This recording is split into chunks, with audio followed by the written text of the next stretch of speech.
दंडवत प्रणाम। आज आपण आलेलो आहोत श्री क्षेत्र सिन्नर येथील श्री क्षेत्र पट्टीशाळा येथे। पट्टीशाळा येथील लीळा मी तुम्हाला थोडक्यात सांगते।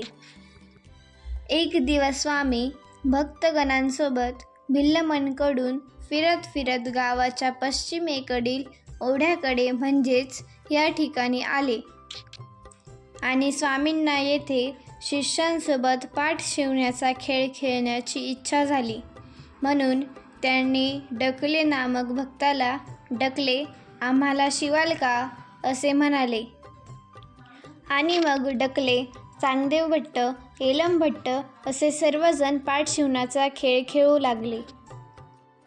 स्वामींचा आणि भक्तांचा हा खेळ मंदिर परिसर आणि मंदिराच्या उत्तरेकडे वाहणाऱ्या पाण्याच्या पाटाजवळ चालू होता। खेळ खेळताना डकले स्वामींना शिवण्याच्या प्रयत्नात स्वामींनी त्यांना असे ढकलले की ते इथे असलेल्या पाटाच्या पाण्यात आणि डकले पाण्यात पडल्याबरोबर पाणी आणि चिखल स्वामींच्या श्रीमूर्तीवर उडाले आणि स्वामींचे कपडेही ओले झाले।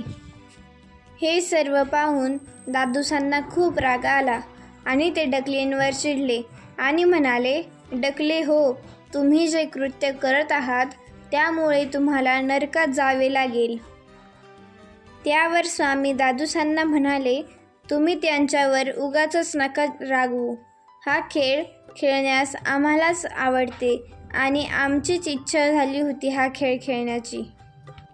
आणि मग पुन्हा स्वामींनी आणि भक्तांनी खेळ खेळण्यास सुरुवात केली। मंडळी, स्वतः भगवंत आपल्यासोबत खेळ खेळत असतील तर यापेक्षा मोठे भाग्य काय असेल।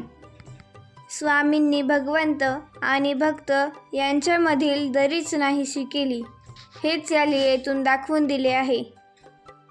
या ठिकाणचे स्थान दर्शन करत असताना आपण जेव्हा स्वामींच्या लीळेचे स्मरण करतो तेव्हा आपोआपच स्वामींच्या काळात गेल्याचा भास होतो आणि असे वाटते की जणू काही आपणच स्वामींसोबत पाठ शिवणीचा खेळ खेळत आहोत। सिन्नर हे महास्थान नाशिक पुणे महामार्गावर असून ते नाशिकपासून 25 किलोमीटर अंतरावर आहे।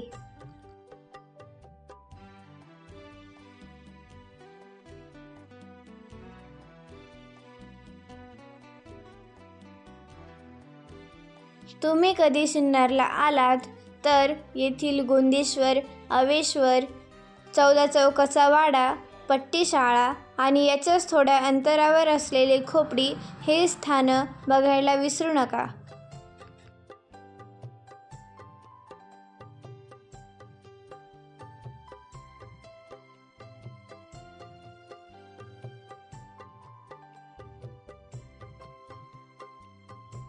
भक्तजनांनो, आज या व्हिडिओमध्ये इथेच थांबूया आणि पुन्हा भेटूया पुढील व्हिडिओत अजून एक सुंदर अशी एक श्री चक्रधर स्वामींची लीळा घेऊन।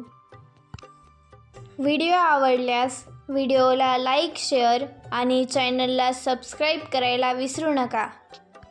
तुमची एक सबस्क्राईब आणि छोटीशी लाईक आम्हाला नवीन नवीन व्हिडिओ बनवण्याची प्रेरणा देते।